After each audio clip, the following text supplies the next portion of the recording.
Moi, je ne sens pas de colère. Je sens une inquiétude. Il y aura des mesures qui concerneront probablement les bénéficiaires du RSA, comme nous nous y sommes engagés pendant la campagne. La manœuvre de Macron, c'est de glisser entre nous des sujets de division.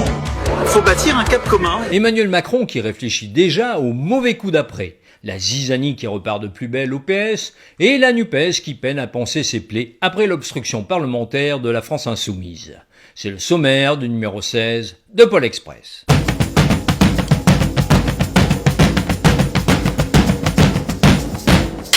Samedi, Emmanuel Macron a inauguré le Salon de l'agriculture. 14 heures de déambulation dont l'objectif n'était pas tant de flatter les agriculteurs que de sortir d'une séquence retraite abrasive. La cote de popularité du chef de l'État est tombée à 34%, le pire résultat depuis 3 ans. Adieu veaux, vaches, cochons, couvées, le président de la République est surtout venu vendre son prochain coup, la revalorisation du travail. Et je trouve que le continent qu'il y a derrière cette réforme des retraites, c'est au fond la grande question du travail.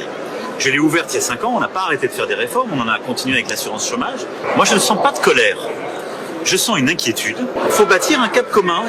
Et ça va être aussi à moi dans les prochains mois de le donner. Pour la colère, on verra ça le 7 mars. Ce qui est sûr, c'est qu'à la veille de cette journée décisive, le chef de l'État tente de brandir une carotte après avoir manié le bâton. En substance, il dit aux Français « Vous allez travailler davantage, mais on va améliorer vos conditions de travail ». Venant d'Emmanuel Macron, le président qui a achevé de détricoter le code du travail à grands coups d'ordonnance, il y a tout lieu d'être inquiet, surtout lorsqu'il inscrit son action dans la continuité de la réforme de l'assurance chômage. Pour ceux qui auraient déjà oublié, la durée d'indemnisation a été réduite de 25%. Alors, qu'y a-t-il dans cette future loi travail censée transformer le salariat en rêve éveillé ? Olivier Véran en a révélé l'architecture mercredi dernier. Il y aura des mesures qui vont porter sur la formation et l'apprentissage.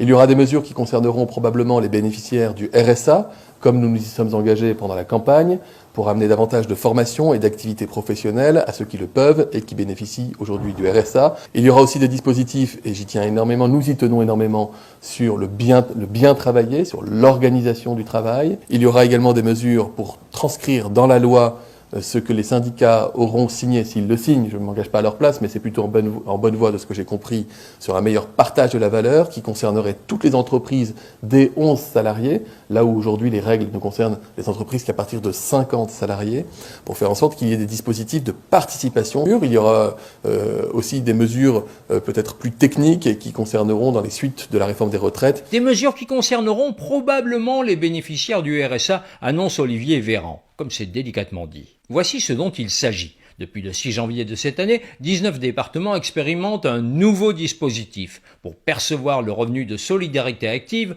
les bénéficiaires doivent consacrer 15 à 20 heures par semaine à des activités les rapprochant de l'emploi, soit une formation, soit un travail proprement dit. Les allocataires sont inscrits d'office à Pôle emploi. Pour 40% d'entre eux, ils l'étaient déjà. Certains penseront que c'est là un excellent moyen de remettre en selle des gens qui ont basculé dans la précarité. Malheureusement, ça reste une vision optimiste de la mesure, car des associations comme l'ONG ATD Carmonde redoutent que ces heures de rapprochement vers l'emploi ne deviennent des emplois déguisés, des emplois qui seront payés un peu moins de la moitié du SMIC. Pour une personne seule, sans enfant à charge, le RSA s'élève à 598 €. Le SMIC mensuel, lui, est à 1353 €. Il y a environ 1 900 000 personnes inscrites au RSA, ce qui fait autant d'emplois à trouver. Le marché du travail n'étant pas extensible à l'infini, on va donc mordre sur les emplois déqualifiés qui jusque-là étaient payés au SMIC. Mécaniquement, les salaires vont être tirés vers le bas. Une aubaine pour les entreprises, mais pas pour les salariés. En fait de revalorisation du travail, c'est surtout la multiplication des travailleurs pauvres que prépare Emmanuel Macron. La guerre continue au PS. Bombardé premier secrétaire délégué du parti à l'issue du dernier congrès, le maire de Rouen, Nicolas Meyer-Rossignol, soutient une candidature dissidente en Ariège où doit se dérouler une législative partielle le 26 mars. Le scrutin opposera la candidate de la NUPES, la députée LFI Bénédicte Taurine, à une militante socialiste Martine Froger. La première est soutenue par Olivier Faure, la seconde par Nicolas Meyer-Rossignol et Carole Delga, la présidente de la région Occitanie. Un gros coup de canif dans le contrat de direction collégiale conclu à l'issue du congrès de Marseille. Ce n'est pas la seule entorse à l'actif de Nicolas Meyer-Rossignol. Alors que le PS s'est rangé derrière le programme de la NUPES sur les retraites, Départ à 60 ans et taux plein à 40 annuités, le numéro 2 du PS s'est fendu d'une belle tribune dans Le Monde pour donner sa vision des choses. Un texte co-signé avec Anne Hidalgo et Carole Delga. Comme on se retrouve. Entre LFI et ses partenaires, les choses ne s'arrangent pas. La semaine dernière, je vous avais raconté que les écologistes réclamaient un acte 2 de la coalition électorale. Cette fois, c'est Boris Vallaud, le président du groupe socialiste à l'Assemblée, qui monte à l'assaut dans le journal du dimanche. La NUPES est une union à 4. On doit se respecter, ce qui n'interdit pas les désaccords, mais nous devons demeurer dans un cadre de régulation commun et tenir les positions quand nous en décidons ensemble. Nous sommes sortis de ce cadre commun et à certains égards de l'Assemblée elle-même. Et Boris Vallaud appelle lui aussi à une nouvelle étape de la NUPES. On peut lui donner le nom qu'on veut, mais oui, pour la NUPES, il doit y avoir un après. Cet après doit être plus collectif et plus respectueux des différences. Dans une note publiée sur son blog 2 jours plus tôt, Jean-Luc Mélenchon lui a répondu par avance. S'en prenant aux journaux qui l'ont récemment critiqué, le coprésident de l'Institut La Boétie écrit « Les éditorialistes de la gauche nostalgique de Cazeneuve ne s'intéressent pas à savoir si les milieux populaires que nous représentons approuvent les saillies d'un Fabien Roussel. Comment peuvent-ils croire que passe l'inepte baratin d'après lequel il fallait voter l'article 7 pour voir ce que chacun vote pour aider la mobilisation ? Inepte baratin.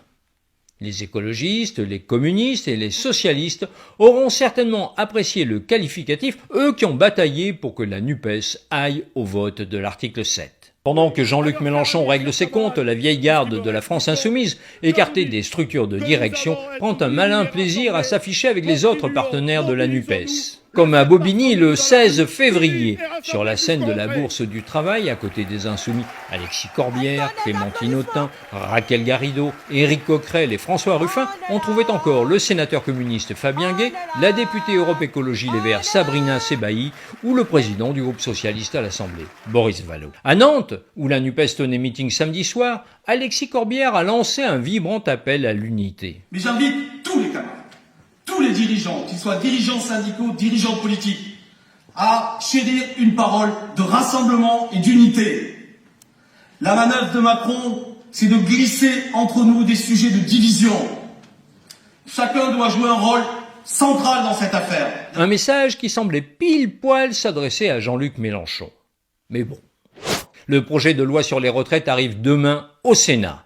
Il sera d'abord examiné en commission, puis en séance publique du 2 au 11 mars. À la différence des députés, les sénateurs vont siéger pendant les week-ends. Ils consacreront ainsi 11 jours au débat sur le texte contre 9 à l'Assemblée. La gauche sénatoriale a déposé 2000 amendements à comparer avec les 20 000 déposés par la NUPES à l'Assemblée. De toute façon, l'article 38 du règlement intérieur du Sénat permet à son président de clôturer les débats lorsqu'au moins 2 orateurs d'avis contraires sont intervenus dans la discussion générale. Peu de risque d'obstruction donc. Merci d'avoir regardé cette chronique. Si vous l'avez appréciée, n'hésitez pas à la partager. Les pouces sont plus que bienvenus. Et vous pouvez même pousser l'audace jusqu'à vous abonner, en n'oubliant pas de cliquer sur la cloche pour recevoir les notifications. Pour nous soutenir financièrement, c'est sur DonorBox que ça se passe. Merci de nous aider à continuer et à nous développer. Je vous dis à jeudi pour le bonbon de Serge.